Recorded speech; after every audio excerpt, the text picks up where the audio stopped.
نعم.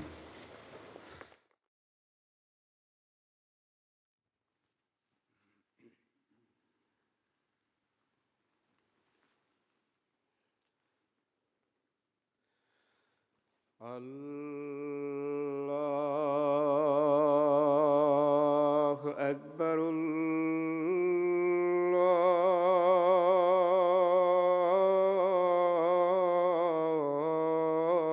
الله أكبر.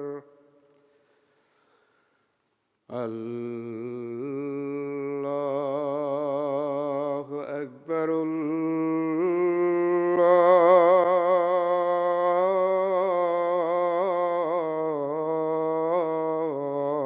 الله أكبر. أشهد أن لا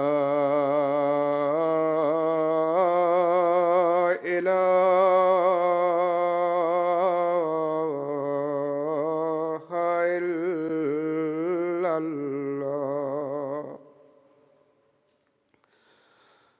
أشهد أن لا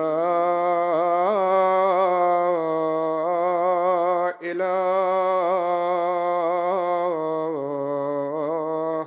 إلا الله.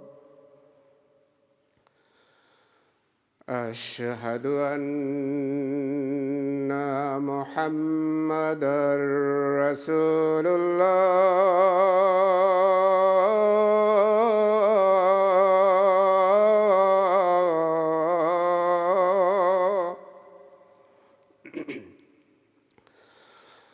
أشهد أن محمدًا رسول الله. حي على الصلاة.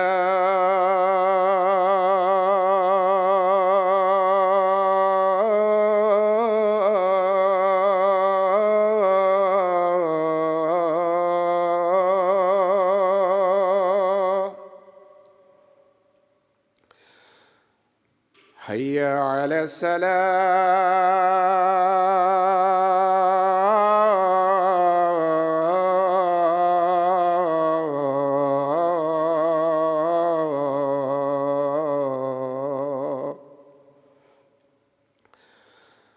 حي على الفلاح.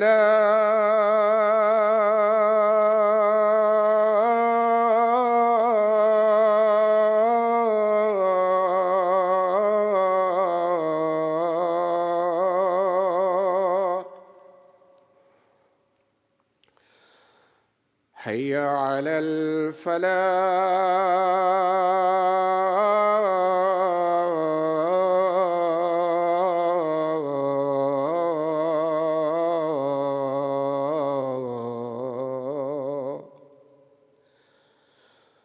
الله أكبر.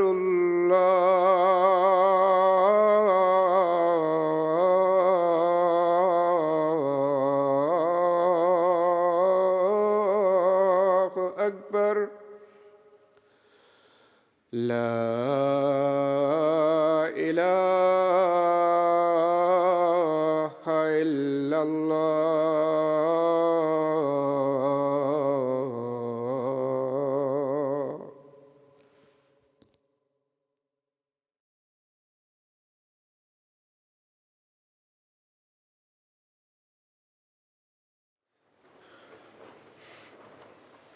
السلام علیکم ورحمۃ اللہ.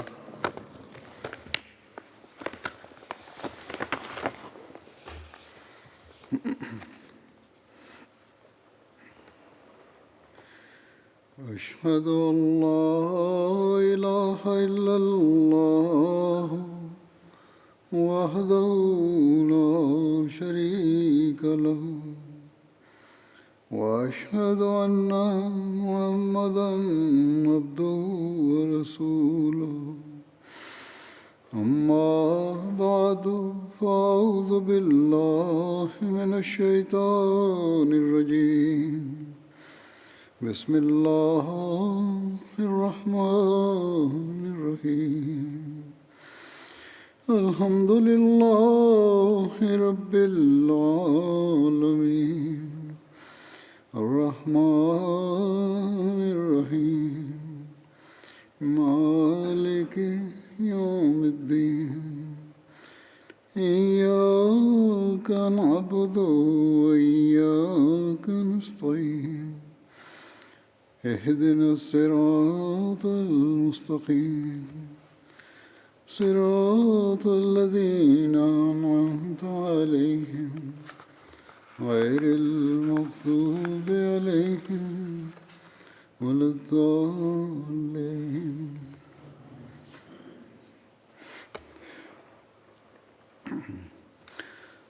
حضرت ابوبکر رضی اللہ عنہ کے ذکر میں ان کا غلاموں کو آزاد کرنے کا ذکر چل رہا تھا. اس میں سے کچھ مزید واقعات ہیں. حضرت ابوبکر نے نہدیہ اور ان کی بیٹی دونوں کو آزاد کرایا. یہ دونوں بنو عبدالدار کی ایک عورت کی لونڈیاں تھیں. حضرت ابوبکر ان دونوں کے پاس سے گزرے. اس وقت ان کی مالکہ نے ان کو آٹا پیسنے کے واسطے بھیجا تھا، اور وہ مالکہ یہ کہہ رہی تھی کہ اللہ کی قسم میں تمہیں کبھی آزاد نہیں کروں گی، یا جس کی بھی قسم وہ کھا رہی تھی. بہرحال حضرت ابوبکر نے کہا اے ام فلاں اپنی قسم کو توڑ دو. اس نے کہا جاؤ جاؤ، تم نے ہی تو ان کو خراب کیا ہے. تمہیں اگر اتنا ہی خیال ہے تو تم ان دونوں کو آزاد کروا لو. حضرت ابوبکر نے کہا کہ ان دونوں کے بدلے میں کتنی قیمت دوں؟ اس نے کہا کہ اتنی اور اتنی. حضرت ابوبکر نے کہا کہ میں نے ان دونوں کو لے لیا اور یہ دونوں آزاد ہیں. پھر آپ نے ان سے کہا کہ اس عورت کا آٹا واپس دے دو، یعنی ان دونوں کو جن کو لونڈی بنایا گیا تھا. کہا کہ اس عورت کا آٹا واپس دے دو جو پسانے کے لیے لے کے جا رہی تھی. ان دونوں نے کہا اے ابوبکر کیا ہم اس کام سے فارغ ہو لیں اور اس آٹا کو واپس کر دیں، یعنی ہم جو ہمارے ذمہ کام لگایا گیا وہ کر لیں اور آٹا پسوا کے چھوڑائیں.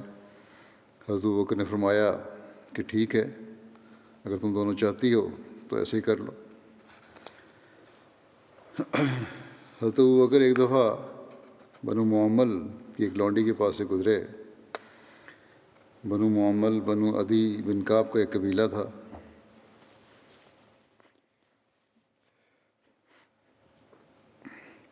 وہ لونڈی مسلمان تھی. عمر بن خطاب اس کو اجازت دے رہے تھے تاکہ وہ اسلام کو چھوڑ دے. حضرت عمر ان دنوں بھی مشرک تھے، اسلام قبول نہیں کیا تھا اور انہیں مارا کرتے تھے. یہاں تک کہ جب وہ تھک جاتے تو کہتے کہ میں تمہیں بتاتا ہوں کہ میں نے تمہیں صرف تھکاوٹ کی وجہ سے چھوڑا ہے. اس پر وہ کہتی اللہ تمہارے ساتھ بھی اسی طرح کرے گا. پھر حضرت ابوبکر نے اسے بھی خرید کر آزاد کر دیا تھا. ایک روایت میں ہے کہ حضرت ابوبکر کے والد ابو قحافہ نے ان سے کہا کہ اے میرے بیٹے میں دیکھتا ہوں کہ تم کمزور لوگوں کو آزاد کرا رہے ہو. اگر تم ایسا کرنا چاہتے ہو تو جو تم کر رہے ہو تو تم طاقتور مردوں کو آزاد کرواؤ تاکہ وہ تمہاری حفاظت کریں اور وہ تیرے ساتھ کھڑے ہوں. راوی کہتے ہیں کہ حضرت ابوبکر نے کہا کہ اے میرے پیارے باپ میں تو محض اللہ عز و جل کی رضا چاہتا ہوں. چنانچہ بعض مفسرین علامہ قرطبی اور علامہ آلوسی وغیرہ کہتے ہیں کہ درج ذیل آیات اللہ تعالیٰ نے حضرت ابوبکر کے اسی عمل کی وجہ سے آپ کی شان میں نازل فرمائی ہیں کہ فَأَمَّا مَنْ آتَىٰ وَاتَّقَىٰ وَصَدَّقَ بِالْحُسْنَىٰ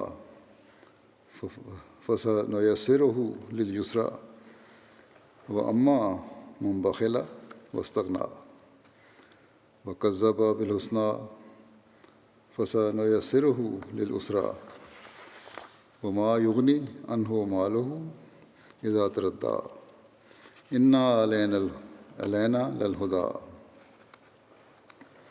وَإِنَّا لَنَا لَلْآخِرَةَ وَالْأُولَىٰ فَأَنذَرْتُكُمْ نَارًا تَلَظَّىٰ لَا يَصْلَاهَا إِلَّا الْأَشْقَى الَّذِي كَذَّبَ وَتَوَلَّىٰ وَسَيُجَنَّبُهَا الْأَتْقَى وَسَيُجَنَّبُهَا الْأَتْقَى الَّذِي يُؤْتِي مَالَهُ يَتَزَكَّىٰ الَّذِي يُؤْتِي مَالَهُ يَتَزَكَّىٰ وَمَا لِأَحَدٍ عِندَهُ مِن نِّعْمَةٍ تُجْزَىٰ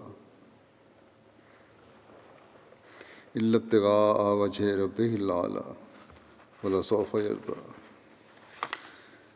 پس وہ جس نے راہ حق میں دیا اور تقوی اختیار کیا اور بہترین نیکی کی تصدیق کی تو ہم اسے ضرور کشادگی عطا کریں گے، اور جہاں تک اس کا تعلق ہے جس نے بخل کیا اور بے پرواہی کی اور بہترین نیکی کی تکذیب کی تو ہم اسے ضرور تنگی میں ڈال دیں گے، اور اس کا مال جب تباہ ہو جائے گا اس کے کسی کام نہ آئے گا۔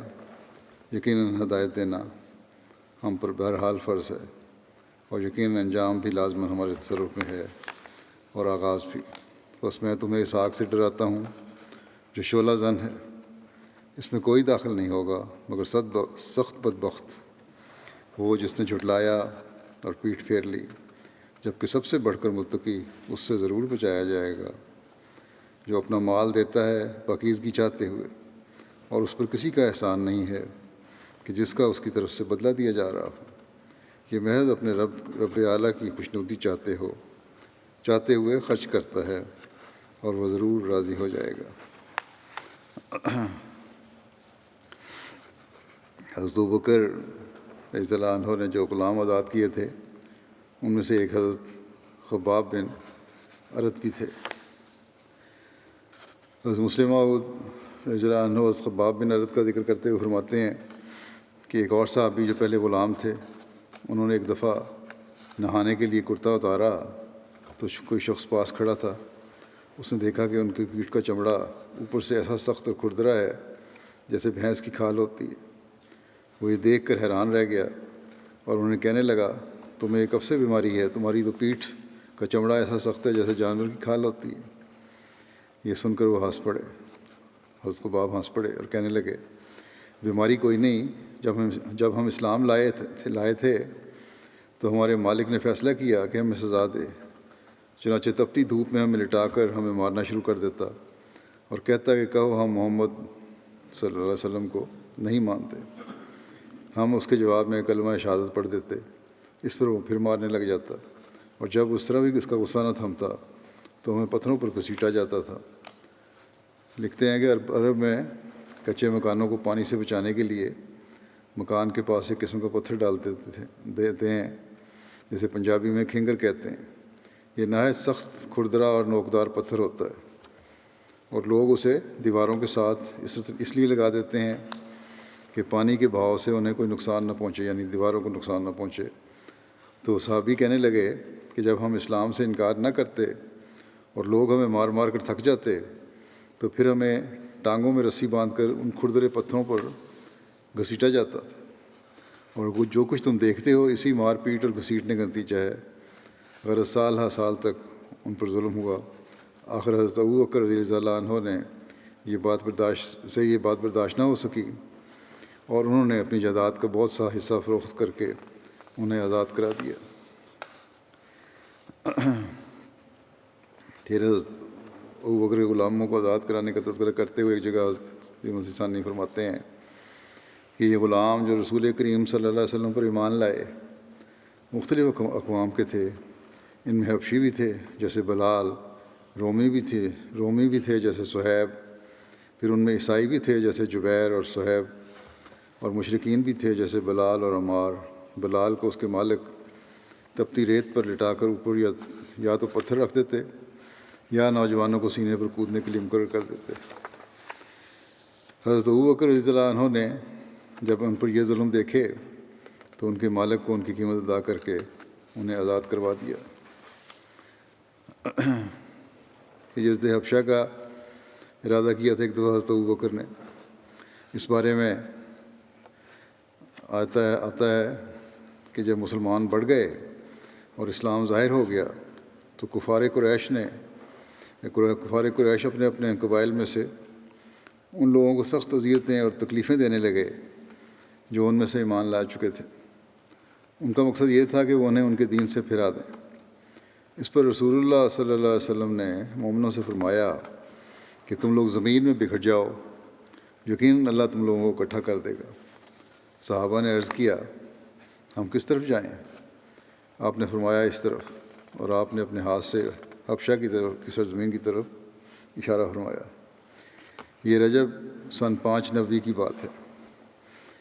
حضرت صلی اللہ علیہ وسلم کے ارشاد پر 11 مردوں اور 4 عورتوں نے حبشہ کی طرف ہجرت کی۔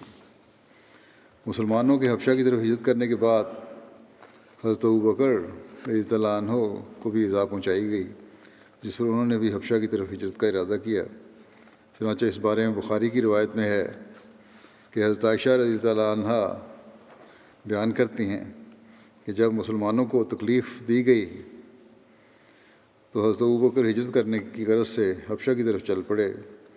جب وہ برق الغماد مقام پر پہنچے، برق الغماد جو ہے یمن کا ایک شہر ہے جو مکہ سے آگے 5 رات کی مسافت پر سمندر سے متصل ہے، تو انہیں ابن دغنہ ملا اور وہ قارہ قبیلہ کا سردار تھا۔ اس نے پوچھا اے ابوبکر کہاں کا قصد ہے؟ حضرت ابوبکر نے کہا میری قوم نے مجھے نکال دیا ہے اور میں چاہتا ہوں کہ زمین میں چلوں پھروں اور اپنے رب کی عبادت کرتا رہوں۔ ابن دغنہ نے کہا تمہارے جیسا آدمی خود وطن سے نہیں نکلتا اور نہ اسے نکالا جانا چاہیے۔ تم تو وہ خوبیاں بجا لاتے ہو جو معدوم ہو چکی ہیں، اور تم صلہ رحمی کرتے ہو، تھکے ہاروں کے بوجھ اٹھاتے ہو، مہمان نوازی کرتے ہو اور مصائب حقہ پر مدد کرتے ہو۔ ایک جگہ ترجمہ اس طرح بھی کیا گیا ہے کہ کنگال کو کما کر دیتے رہے ہو، رشتہ داروں سے نیک سلوک کیا کرتے ہو، بیچاروں کو سنبھالتے ہو اور مہمان نواز ہو اور حق کی مشکلات میں مدد کرتے ہو۔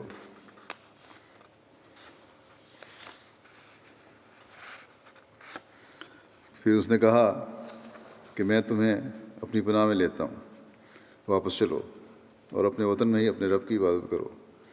اور ابن دغنہ بھی چل پڑا اور حضرت ابوبکر کے ساتھ مکہ میں آیا اور کفار قریش کے سرداروں سے ملا اور ان سے کہا ابوبکر ایسے ہیں کہ ان جیسا آدمی وطن سے نہ نکلتا ہے اور نہ نکالا جاتا ہے۔ کیا تم ایسے شخص کو نکالتے ہو جو ایسی خوبیاں بجا لاتا ہے جو معدوم ہو چکی ہیں، اور وہ صلہ رحمی کرتا ہے، تھکے ہاروں کے بوجھ اٹھاتا ہے، مہمان نوازی کرتا ہے اور مصائب پر مدد کرتا ہے؟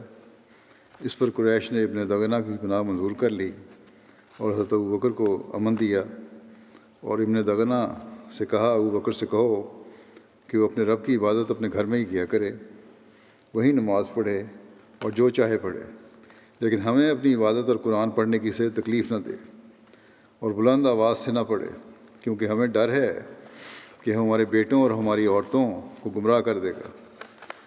ابن دغنہ نے حضرت ابوبکر سے یہ کہہ دیا تو حضرت ابوبکر اپنے گھر سے ہی اپنے رب کی عبادت کرنے لگے اور اپنے گھر کے سوا کسی اور جگہ نماز اور قرآن اعلانیہ نہ پڑھتے۔ پھر کچھ عرصے کے بعد حضرت ابوبکر کو خیال آیا تو انہوں نے اپنے گھر کے صحن میں ایک مسجد یعنی نماز پڑھنے کی جگہ بنا لی اور کھلی جگہ میں نکلے، وہیں نماز بھی پڑھتے اور قرآن مجید بھی، اور ان کے پاس مشرکوں کی عورتیں اور بچے جمگٹا کرتے، وہ تعجب کرتے، یعنی حضرت ابوبکر کو دیکھ کر تعجب کرتے اور حضرت ابوبکر کو دیکھتے کہ وہ بہت ہی رونے والے آدمی تھے۔ جب قرآن پڑھتے تو اپنے آنسوؤں کو نہ تھام سکتے۔ اس کیفیت نے قریش کے مشرک سرداروں کو پریشان کر دیا اور انہوں نے ابن دغنہ کو بلا بھیجا۔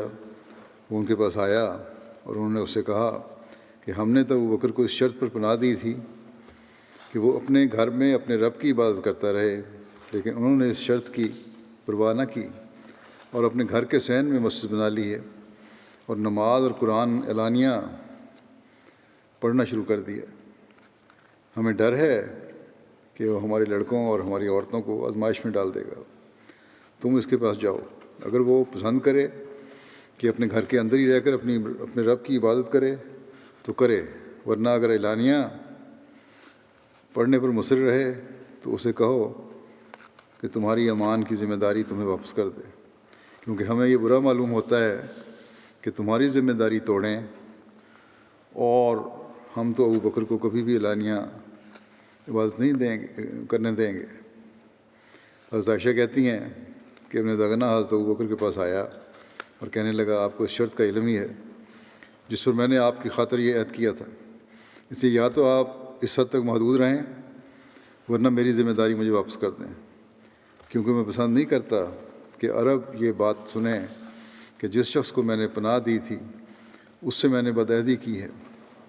حضرت ابوبکر نے کہا کہ میں آپ کی پناہ آپ کو واپس کرتا ہوں اور اللہ ہی کی پناہ پر راضی ہوں۔ حضرت ابوبکر نے اپنے صحن میں جو مسجد بنائی تھی، اس کے بارے میں صحیح بخاری کی شرح عمدۃ القاری میں لکھا ہے کہ یہ مسجد گھر کی دیواروں تک پھیلی ہوئی تھی، اور یہ پہلی مسجد تھی جو اسلام میں بنائی گئی۔ حضرت مسلم موعود رضی اللہ عنہ بیان فرماتے ہیں کہ ابوبکر جیسا انسان جس کا سارا مکہ ممنون احسان تھا، وہ جو کچھ کماتے تھے غلاموں کو آزاد کرانے میں خرچ کر دیتے تھے۔ آپ ایک دفعہ مکے کو چھوڑ کر جا رہے تھے کہ ایک رئیس آپ سے راستے میں ملا اور اس نے پوچھا، ابوبکر تم کہاں جا رہے ہو؟ آپ نے فرمایا، اس شہر میں اب میرے لیے امن نہیں ہے، میں اب کہیں اور جا رہا ہوں۔ اس رئیس نے کہا کہ تمہارے جیسا نیک آدمی اگر شہر سے نکل گیا تو شہر برباد ہو جائے گا، میں تمہیں پناہ دیتا ہوں، تم شہر چھوڑ کر نہ جاؤ۔ آپ اس رئیس کی پناہ میں واپس آ گئے۔ آپ جب صبح کو اٹھتے اور قرآن پڑھتے تو عورتیں اور بچے دیوار کے ساتھ کان لگا لگا کر قرآن سنتے، کیونکہ آپ کی آواز میں بڑی رقت، سوز اور درد تھا، اور قرآن کریم چونکہ عربی میں تھا، ہر عورت، مرد، بچہ اس کے معنی سمجھتا تھا، اور سننے والے اس سے متاثر ہوتے تھے۔ جب یہ بات پھیلی تو مکے میں شور پڑ گیا کہ اس طرح تو سب لوگ بے دین ہو جائیں گے، یعنی قرآن کریم سن کے اور آپ کی رقت بھری آواز سن کے تو یہ بے دین ہو جائیں گے لوگ۔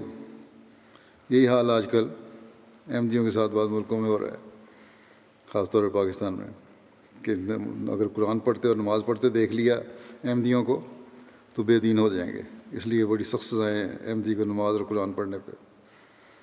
بہرحال لکھتے ہیں کہ آخر لوگ اس رئیس کے پاس گئے اور اس سے کہا کہ تم نے اس کو پناہ میں کیوں لے رکھا ہے؟ اس رئیس نے کہا، آ کر حضرت ابوبکر سے کہا کہ آپ اس طرح قرآن نہ پڑھا کریں، مکے کے لوگ اس سے ناراض ہوتے ہیں۔ حضرت ابوبکر نے فرمایا، پھر اپنی پناہ تم واپس لے لو، میں تو اس سے باز نہیں آ سکتا۔ چنانچہ اس رئیس نے اپنی پناہ واپس لے لی۔ شیب ابی طالب میں بھی حضرت ابوبکر رسول کریم صلی اللہ علیہ وسلم کے ہمراہ تھے۔ قریش مکہ نے توحید کے پیغام کو روکنے کے لیے ہر ممکن کوشش کی، مگر جب انہیں ہر طرف سے ناکامی کا منہ دیکھنا پڑا تو انہوں نے ایک عملی اقدام کے طور پر بنو ہاشم اور بنو مطلب کے ساتھ قطع تعلقی کا فیصلہ کیا۔ چنانچہ اس بارے میں سیرت خاتم النبیین میں مرزا بشیر صاحب نے لکھا ہے اس طرح کہ قریش نے ایک عملی قدم کے طور پر باہم مشورہ کر کے فیصلہ کیا کہ حضرت صلی اللہ علیہ وسلم اور تمام افراد بنو ہاشم اور بنو مطلب کے ساتھ ہر قسم کے تعلقات قطع کر دیے جائیں، اور اگر وہ حضرت صلی اللہ علیہ وسلم کی حفاظت سے دستبردار نہ ہوں تو ان کو ایک جگہ معصور کر کے تباہ کر دیا جائے۔ چنانچہ محرم 7 نوی میں ایک باقاعدہ معاہدہ لکھا گیا کہ کوئی شخص خاندان بنو ہاشم اور بنو مطلب سے رشتہ نہیں کرے گا، اور نہ ان کے پاس کوئی چیز فروخت کرے گا، نہ ان سے کچھ خریدے گا، اور نہ ان کے پاس کوئی کھانے پینے کی چیز جانے دے گا، اور نہ ان سے کسی قسم کا تعلق رکھے گا۔ یہ بھی آج کل بعض احمدیوں کے ساتھ یہی سلوک ہوتا ہے بعض جگہوں پہ۔ بہرحال جب تک آگے لکھا تھا اس میں کہ جب تک کہ وہ محمد صلی اللہ علیہ وسلم سے الگ ہو کر آپ کو ان کے حوالے نہ کر دیں۔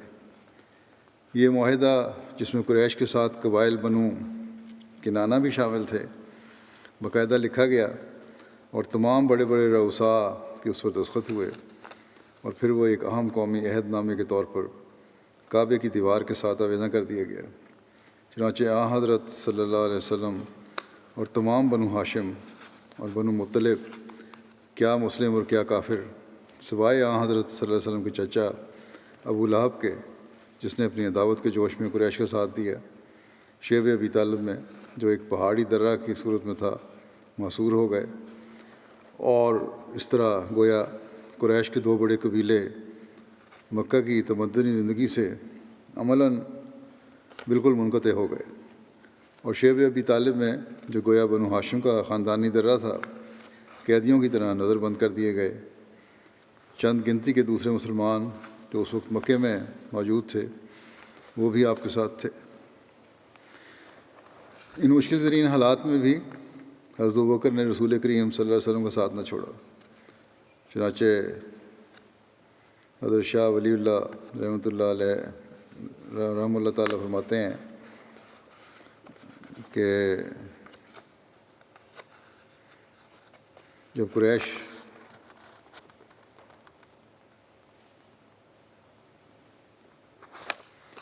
حضرت صلی اللہ علیہ وسلم کی اظہار ثانی پر متفق ہو گئے اور انہوں نے ایک دستاویز لکھی تو حضرت صدیق اس تنگی کے زمانے میں حضرت صلی اللہ علیہ وسلم کے شریک حال رہے، لہٰذا اس واقعے کے بارے میں ابو طالب نے یہ شعر کہا ہے کہ ہم رجعوا سہل بن بیضاء راضین فسر ابو بکر بہا و محمد، اور انہوں نے سہل بن بیضاء کو خوش کرتے ہوئے واپس بھیجا تو اس پر ابو بکر اور محمد خوش ہو گئے۔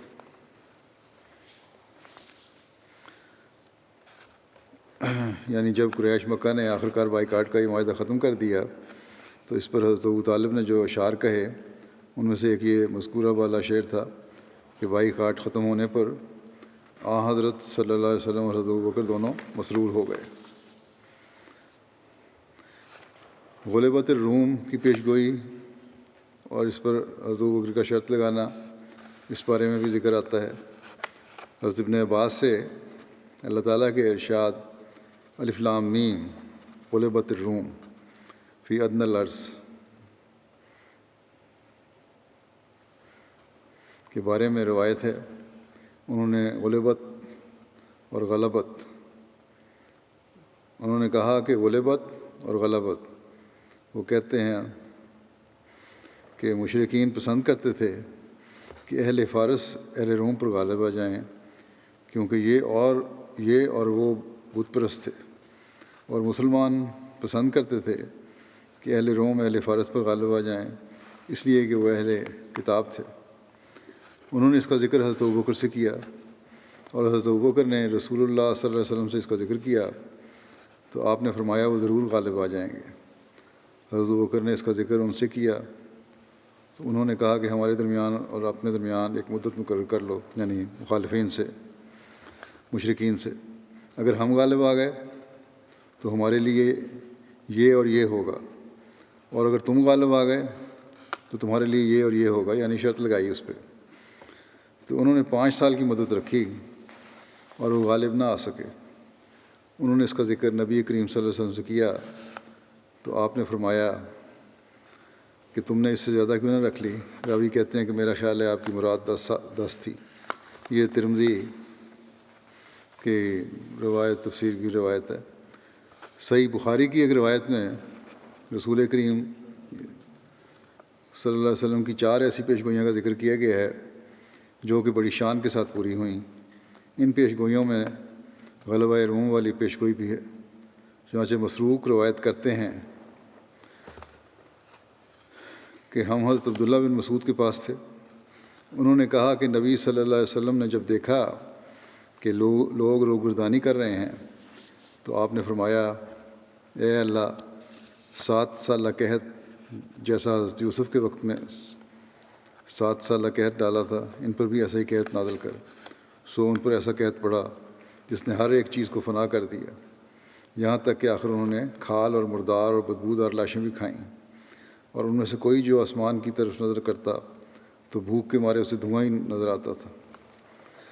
یہ پھر 4 پیشگوئیوں ذکر ہے، ان میں سے ایک واقعہ یہ ہے، ابو سفیان آپ کے پاس آیا ہے اور انہوں نے کہا کہ محمد صلی اللہ علیہ وسلم، آپ تو اللہ تعالیٰ کی فرمانبرداری اور صلہ رحمی کا حکم کرتے ہیں، اور یہ دیکھیں آپ کی قوم ہلاک ہو گئی ہے، اللہ سے ان کے لیے دعا کریں۔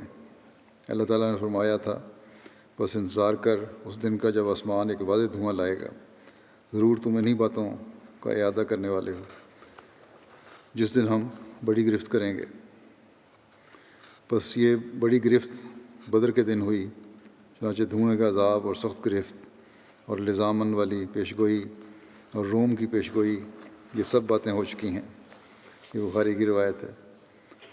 اس حدیث کی شرح میں علامہ بدر الدین عینی غلبہ روم والی پیشگوئی کا ذکر کرتے ہوئے لکھتے ہیں کہ جب اہل فارس اور اہل روم کے درمیان جنگ ہوئی تو مسلمان اہل فارس پر اہل روم کی فتح کو پسند کرتے تھے، کہ کیونکہ وہ اہل روم اہل کتاب تھے، جبکہ کفار قریش اہل فارس کی فتح کو پسند کرتے تھے، کیونکہ وہ اہل فارس مجوسی تھے اور کفار قریش بھی بتوں کی عبادت کرتے تھے۔ بس اس بات پر حضرت ابوبکر اور ابو جہل کے درمیان شرط لگ گئی، یعنی انہوں نے کسی چیز پر آپس میں چند سال کی مدت مقرر کر لی، تو رسول اللہ صلی اللہ علیہ وسلم نے فرمایا، بزن کا لفظ ہے وہاں کہ بزن تو 9 برس یا 7 برس تک پر اطلاق پاتا ہے، بس مدت کو بڑھا دو۔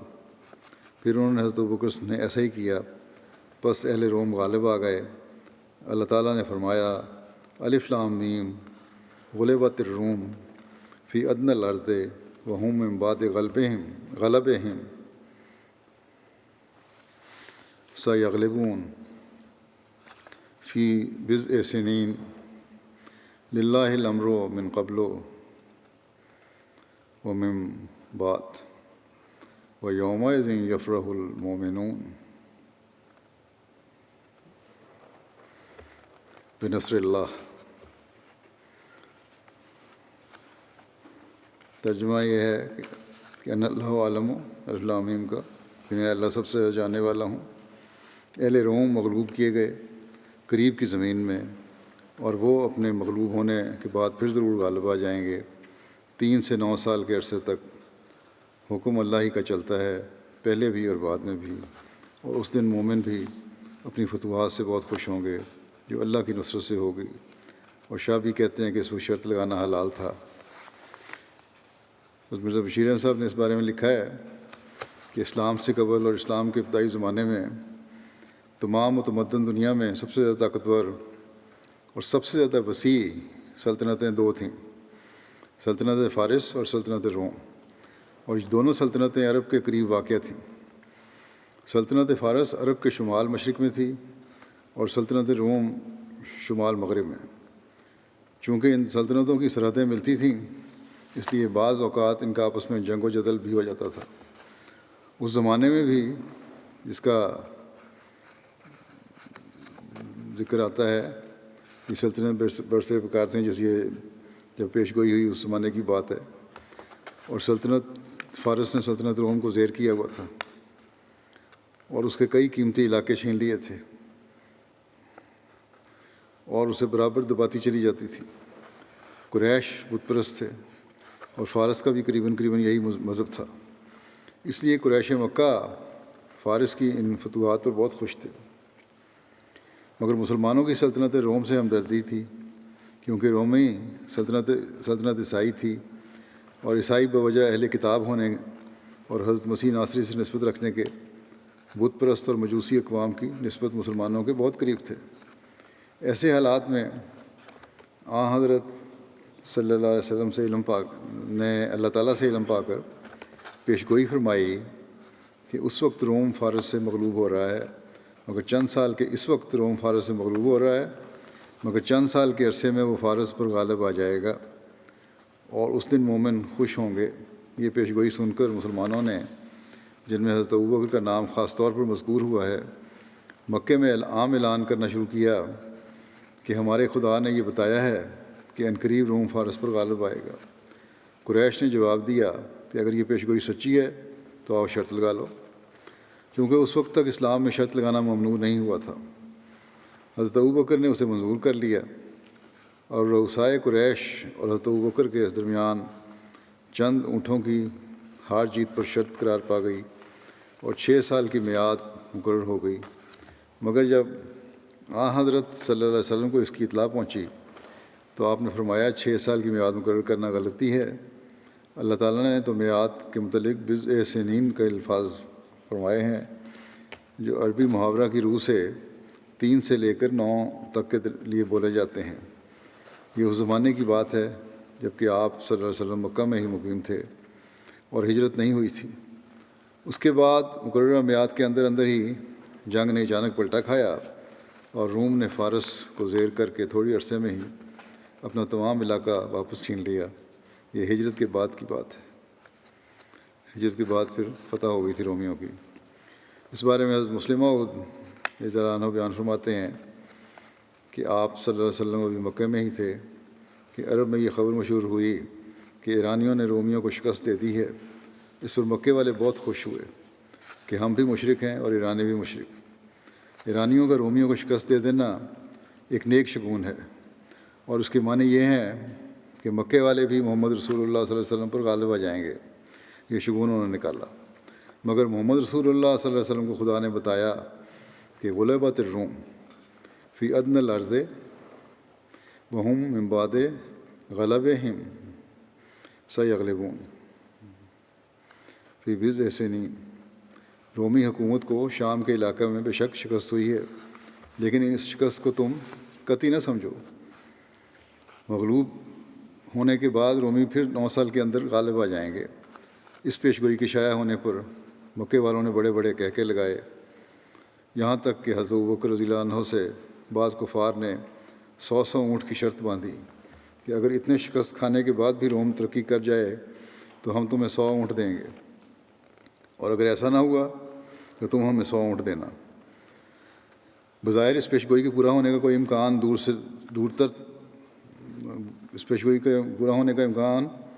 سے دور تر ہوتا چلا جا رہا تھا۔ شام کی شکست کے بعد رومی لشکر متواتر کئی شکستیں کھا کر پیچھے ہٹتا گیا، یہاں تک کہ ایرانی فوجیں بحیرہ مارمورا کے کناروں تک پہنچ گئیں۔ قسطنطنیہ اپنے ایشیائی حکومتوں سے بالکل منقطع ہو گیا اور روم کی زبردست حکومت ایک ریاست بن کر رہ گئی۔ مگر خدا کا کلام پورا ہونا تھا اور پورا ہوا۔ انتہائی مایوسی کی حالت میں روم کے بادشاہ نے اپنے سپاہیوں سمیت آخری حملہ کے لیے قسطنطنیہ سے خروج کیا اور ایشیائی ساحل پر اتر کر ایرانیوں سے ایک فیصلہ کن جنگ کی طرح ڈالی۔ رومی سپاہی باوجود تعداد اور سامان میں کم ہونے کے قرآن کریم کی پیشگوئی کے مطابق ایرانیوں پر غالب آئے، اور ایرانی لشکر ایسا بھاگا کہ ایران کی سرحدوں سے ورے ان کا قدم کہیں بھی نہ ٹھہرا، اور پھر دوبارہ رومی حکومت کے افریقی اور ایشیائی مفتوحہ ممالک اس کے قبضے میں آ گئے۔ حضرت مسیح علیہ السلام فرماتے ہیں کہ جب ابوبکر صدیق رضی اللہ عنہ نے ابو جہل سے شرط لگائی اور قرآن شریف کی وہ پیشگوئی مدار شرط رکھی کہ الف لام میم غلبت الروم فی ادنی الارض وہم من بعد غلبہم سیغلبون فی بضع سنین، اور 3 برس کا عرصہ ٹھہرایا، تو آپ صلی اللہ علیہ وسلم پیشگوئی کی صورت کو دیکھ کر فی الفور دور اندیشی کو کام میں لائے اور شرط کی کسی قدر ترمیم کرنے کے لیے ابوبکر صدیق کو فرمایا کہ بضع سنین کا لفظ مجمل ہے اور اکثر 9 برس تک اطلاق پاتا ہے۔ پھر نبی کریم صلی اللہ علیہ وسلم کا قبائل کے سامنے اپنے آپ کو پیش کرنا، یعنی اپنا دعویٰ پیش کرنا، اور حضرت ابوبکر کا آپ کے ساتھ ہونا۔ جب اللہ تعالیٰ نے اپنے دین کو غالب کرنے اور اپنے نبی کو عزت و اکرام عطا فرمانے اور اپنے وعدے کو پورا کرنے کا ارادہ کیا تو رسول اللہ صلی اللہ علیہ وسلم حج کے ایام میں باہر نکلے اور انصار کے قبائل اوس اور خزرج سے ملاقات کی۔ آپ نے حج کے ایام میں اپنے آپ کو پیش کیا جیسا کہ آپ ہر سال حج کے ایام میں کیا کرتے تھے۔ چنانچہ ایک روایت میں مذکور ہے، حضرت علی بن ابو طالب بیان کرتے ہیں کہ جب اللہ تعالیٰ نے اپنے نبی صلی اللہ علیہ وسلم کو حکم دیا کہ وہ اپنے آپ کو قبائل عرب کے سامنے پیش کریں تو میں اور حضرت ابوبکر حضرت صلی اللہ علیہ وسلم کے ہمراہ مینا کی طرف نکلے، یہاں تک کہ ہم عربوں کی ایک مجلس کے پاس پہنچے۔ حضرت ابوبکر آگے بڑھے اور آپ حسب و نسب میں مہارت رکھتے تھے۔ انہوں نے پوچھا، آپ لوگ کس قوم سے ہو؟ انہوں نے کہا کہ ربیہ قبیلے سے۔ حضرت ابوبکر نے پوچھا، ربیہ کی کس شاخ سے؟ انہوں نے کہا زحل سے۔ پھر حضرت علی کہتے ہیں کہ ہم لوگ اوس اور خزرج کی مجلس میں گئے اور یہی وہ لوگ ہیں جنہیں رسول اللہ صلی اللہ علیہ وسلم نے انصار کا نام دیا تھا، کیونکہ انہوں نے آپ کو پناہ اور مدد دینا قبول کیا تھا۔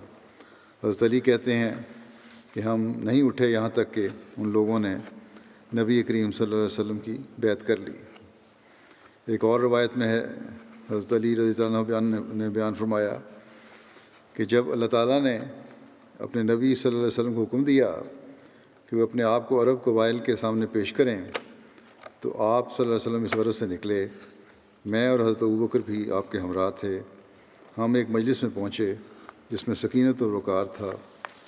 وہ لوگ بلند مقدرت والے اور ذی وجاہت تھے۔ حضرت ابوبکر نے ان سے پوچھا، تم لوگ کس قبیلے سے تعلق رکھتے ہو؟ انہوں نے کہا، ہم بنو شیبان بن ثعلبہ میں سے ہیں۔ حضرت ابوبکر نے رسول کریم صلی اللہ علیہ وسلم کی طرف متوجہ ہو کر کہا، میرے ماں باپ آپ پر قربان، ان کی قوم میں اس سے بڑھ کر کوئی اور معزز نہیں۔ ان لوگوں میں مفروق بن عمر، مثنہ بن حارثہ، ہانی بن قبیصہ اور نوبان بن شریک تھے۔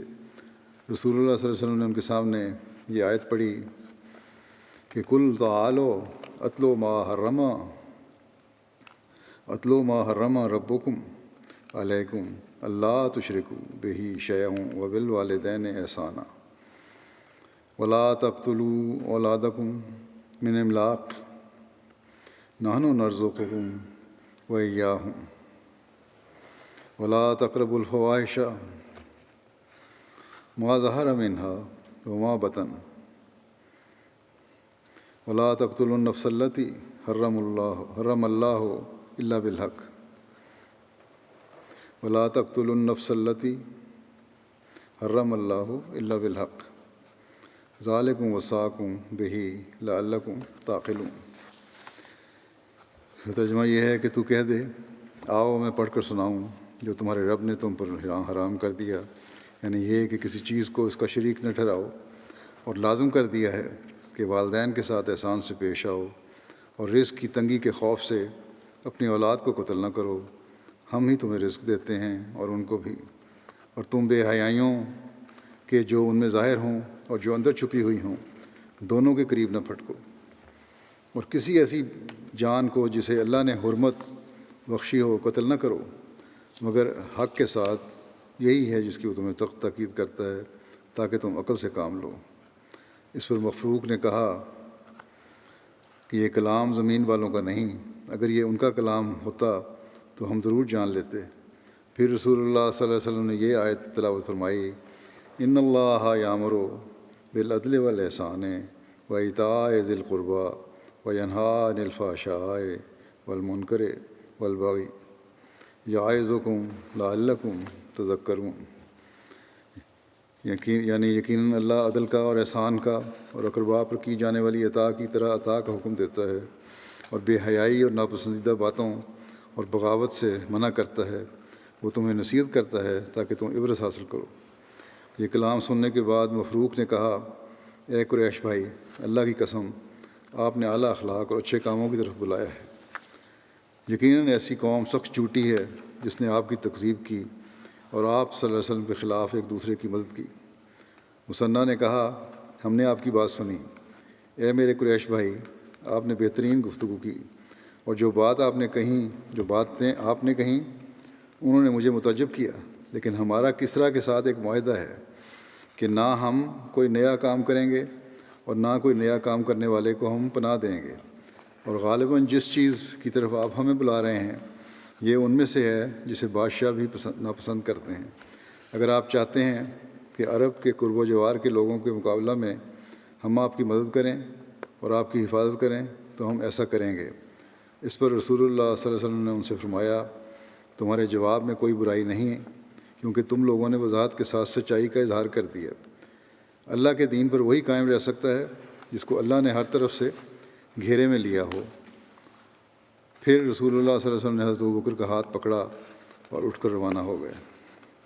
ایک روایت ہے کہ آپ صلی اللہ علیہ وسلم نے یہ فرمایا کہ تمہارا کیا خیال ہے اگر تھوڑی سی مدت میں اللہ تعالیٰ تمہیں ان یعنی کسریٰ کی سرزمین اور ملک کا وارث بنا دے اور ان کی خواتین تمہارے قبضے میں آ جائیں، تو کیا تم اللہ کی تسبیح و تقدیس کرو گے؟ یہ سن کر اس نے کہا کہ الہی ہم تیار ہیں، یعنی قسم کھائی۔ خدا کی قدرت دیکھیں کہ حضرت صلی اللہ علیہ وسلم کی بات حرف بحرف پوری ہوئی، اور وہی مثنیٰ جو اس وقت کسریٰ کی طاقت سے اتنا مرعوب تھا کہ اس کی ناراضگی کے ڈر سے اسلام قبول کرنے سے ہچکچا رہا تھا، کچھ ہی دیر بعد حضرت ابوبکر کے عہد خلافت میں اسی کسریٰ سے مقابلہ کرنے والی اسلامی فوج کے سپہ سالار یعنی یہی مثنیٰ بن حارثہ ہی تھے جنہوں نے کسریٰ کی کمر توڑ کر رکھ دی اور حضرت صلی اللہ علیہ وسلم کی بشارتوں کے مصداق بنے۔ اسی طرح ایک حج کے موقع کی روایت یوں ہے کہ جب قبیلہ بکر بن وائل حج کے لیے مکہ آیا تو رسول اللہ صلی اللہ علیہ وسلم نے حضرت ابوبکر سے فرمایا کہ ان لوگوں کے پاس جائیں اور مجھے ان کے سامنے پیش کریں، یعنی تبلیغ کریں، آپ کا دعویٰ پیش کریں۔ حضرت ابوبکر ان لوگوں کے پاس گئے اور نبی کریم صلی اللہ علیہ وسلم کو ان کی خدمت میں پیش کیا تو آپ صلی اللہ علیہ وسلم نے ان کو اسلام کی تبلیغ کی۔ باقی انشاءاللہ آئندہ ذکر ہوگا۔ آج میں افغانستان کے احمدیوں کے لیے دعا کے لیے بھی کہنا چاہتا ہوں۔ بہت تکلیف میں گزر رہے ہیں، بعض گرفتاریاں بھی ہوئی ہیں، عورتیں بچے بڑے پریشان ہیں گھروں میں اپنے، جو باہر ہیں مرد جو گرفتار نہیں ہوئے وہ بھی بے گھر ہوئے ہیں کیونکہ خطرہ ہے کہ گرفتاریاں نہ ہو جائیں۔ اللہ تعالیٰ ان کے لیے آسانیاں پیدا فرمائے اور ان کو اس مشکل سے نکالے۔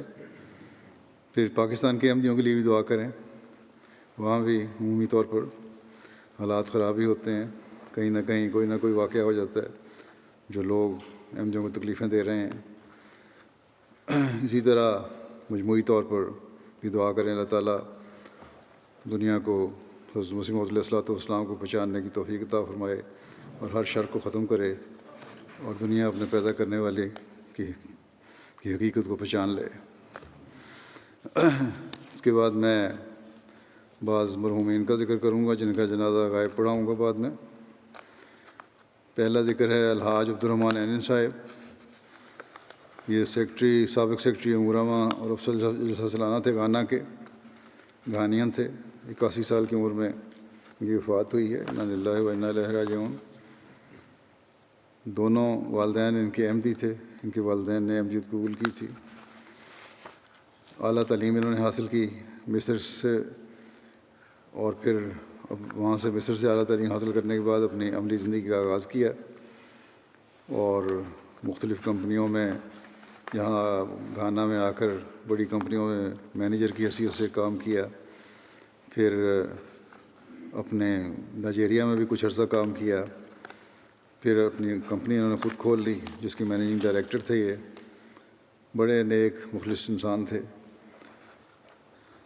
جماعت کی مثالی خدمت کی توفیق ملتی رہی انہیں، ساری زندگی جماعتی مفاد اور کام کو اپنے ذاتی مفاد پر ترجیح دی، مختلف عہدوں پر فائز رہ کر خدمت کی توفیق پاتے رہے، ہمیشہ امیر جماعت کی اطاعت اور ہر آواز پر لبیک کہنا اپنی سعادت لبیک کہنے میں اپنی سعادت سمجھتے تھے۔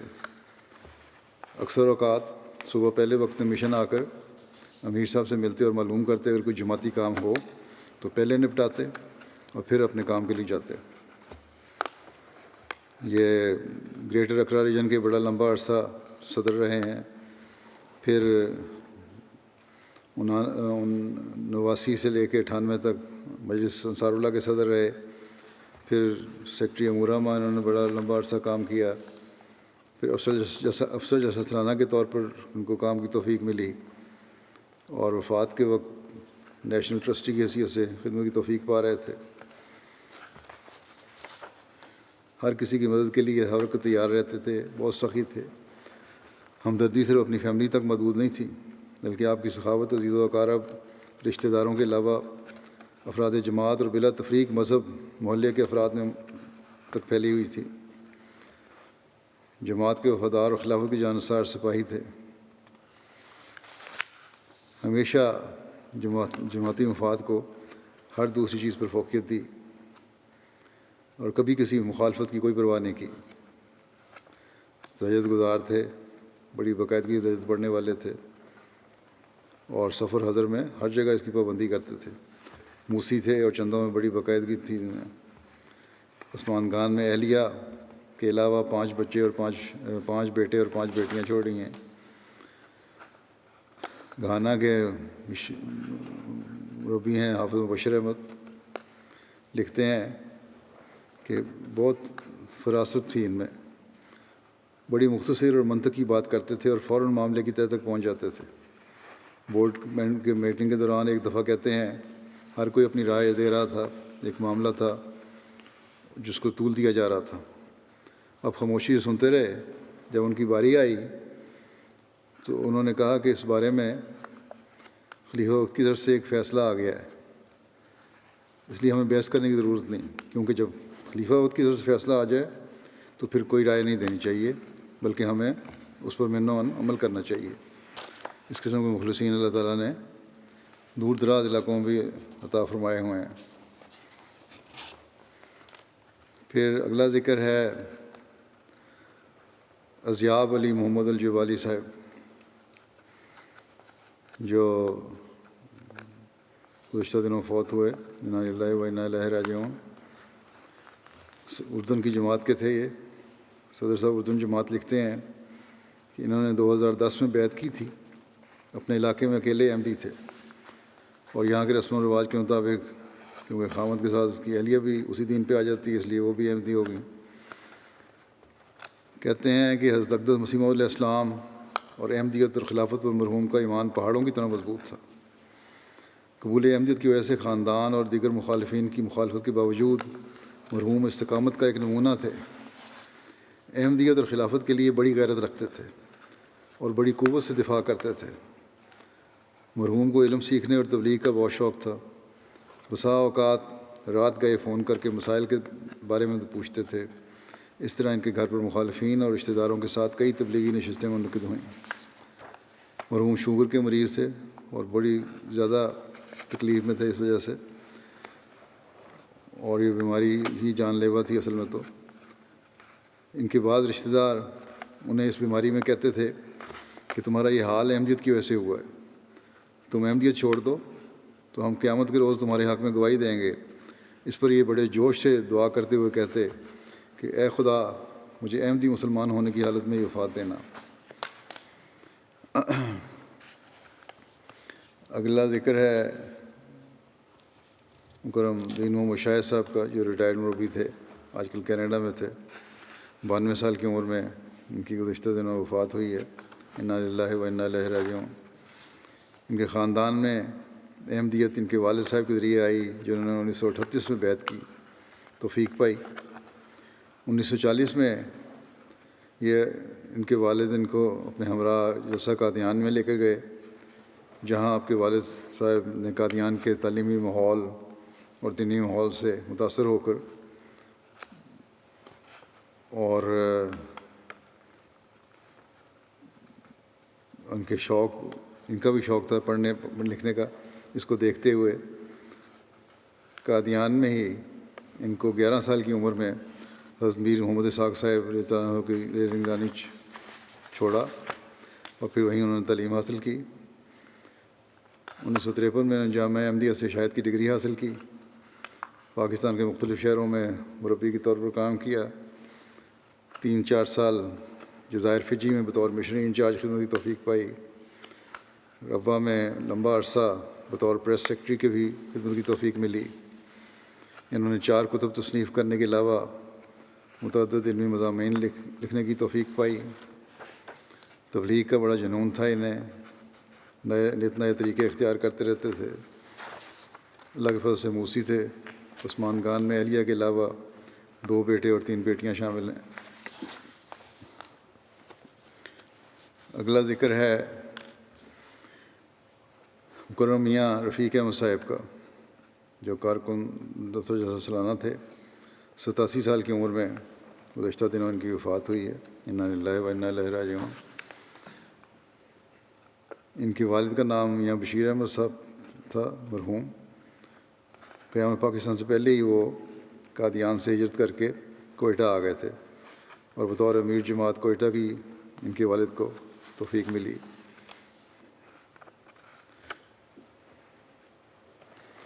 میاں رفیق صاحب کے خاندان میں احمدیت کا نفوذ ان کے دادا حضرت ڈاکٹر عبداللہ صاحب صحابی حضرت مسیح علیہ السلام کے ذریعے سے ہوا. 1960 میں میاں رفیق صاحب نے انجینئرنگ کالج لاہور سے میکینیکل انجینئرنگ میں بی ایس سی کیا. اس کے بعد پھر یہ مختلف محکموں میں کام کرتے رہے. پھر تنزانیہ چلے گئے. 10 سال کا تقریباً عرصہ تنزانیہ میں گزارا. پھر کچھ عرصہ وہاں کسی کمپنی میں کام کے علاوہ پڑھاتے بھی رہے. تنزانیہ میں بھی انہیں سیکرٹری مال کے طور پر خدمت کی توفیق ملی. 1986 میں انہوں نے وقفے عارضی کے طور پر جلسہ سالانہ کے دفتر میں خدمات بجا لانی شروع کیں، اور پھر 1987 میں باقاعدہ دفتر جلسہ سالانہ میں کارکن کی حیثیت سے کام شروع کیا. پھر 1989 میں 89 میں زندگی وقف کر کے دفتر جلسہ سالانہ ربوہ کے ٹیکنیکل شعبہ میں بطور ناظم ٹیکنیکل امور خدمات جانی شروع کیں، اور تعدم آخری سے خدمت مامور رہے.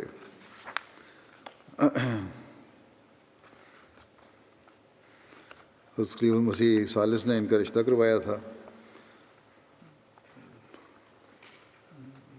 اور مولانا ابو العطا صاحب نے ان کا نکاح پڑھایا تھا. ان کو اللہ تعالیٰ نے 3 بیٹوں اور 1 بیٹی سے نوازا. ان کے بیٹے کہتے ہیں اگر سلسلہ کے بارے میں کبھی کسی کی جگہ کوئی غلط بات کی جاتی تو فوراً روک دیتے اور منع کرتے. خلافت سے آپ کو بے حد پیار تھا. ایک دفعہ گھر کے کسی فرد نے یا گھر میں مہمانوں نے ذکر کیا کہ آپ کو جو کوارٹر ملا ہوا جماعت کی طرف سے بہت چھوٹا ہے، اگر آپ کہیں تو آپ کو بڑا مل سکتا ہے. انہوں نے کہا مجھے اگر جماعت ٹینٹ میں بھی رکھے گی تو میں رہنے کو تیار ہوں، میں کوئی مطالبہ نہیں کروں گا. پھر ان کے بیٹے نے لکھا کہ والد صاحب کی وفات کے بعد ہمیں یہ ان کی خوبی ہمارے علم میں آئی کہ بعض غریبوں کی پوشیدہ طور پر مدد کیا کرتے تھے. ان کے چھوٹا بیٹے کہتے ہیں کہ تہجد گزار تھے، قرآن کریم سے محبت رکھنے والے تھے، نرم دل، پیار بھرا لہجہ، ایماندار، سچائی اور بے شمار اعلیٰ خصوصیات کے حامل تھے. والد صاحب خلیفہ وقت کی اطاعت اور خلافت سے وفا اور وقت نبھانے کا غیر معمولی جذبہ پایا جاتا تھا. یہ میں نے بھی دیکھا ہے ان میں. انتہائی شریف النفس انسان، بڑی عاجزی سے ہر کام کرنے والے، اور وفا کے ساتھ اپنا بیعت کا حق ادا کرنے والے تھے.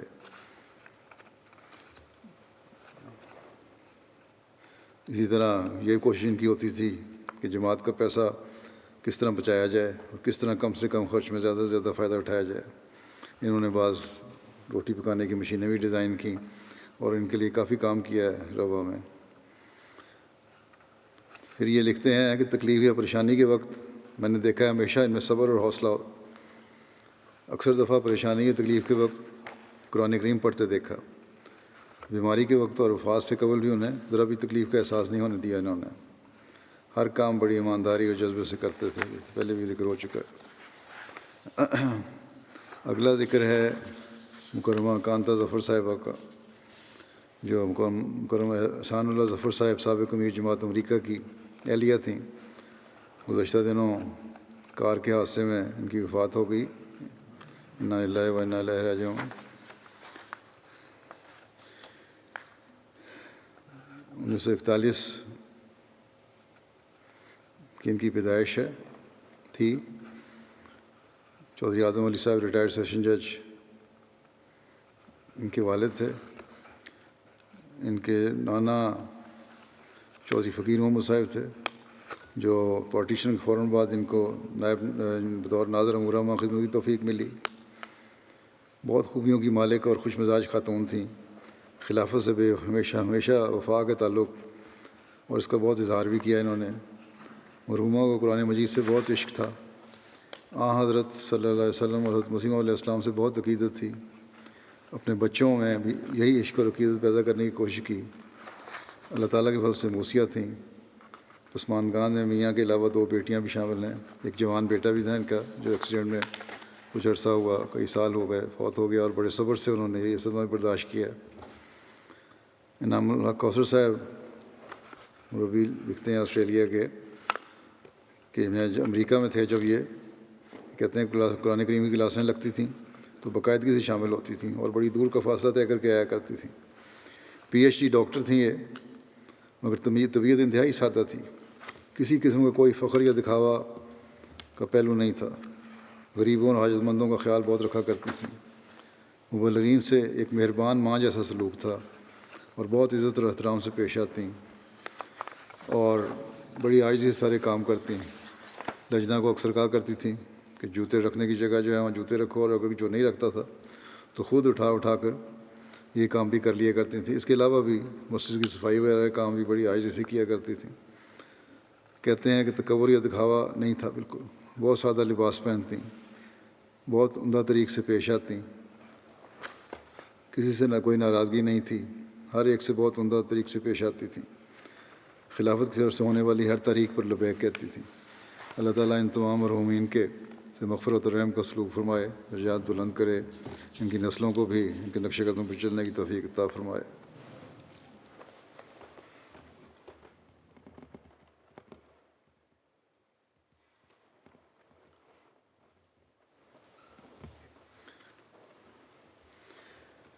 الحمد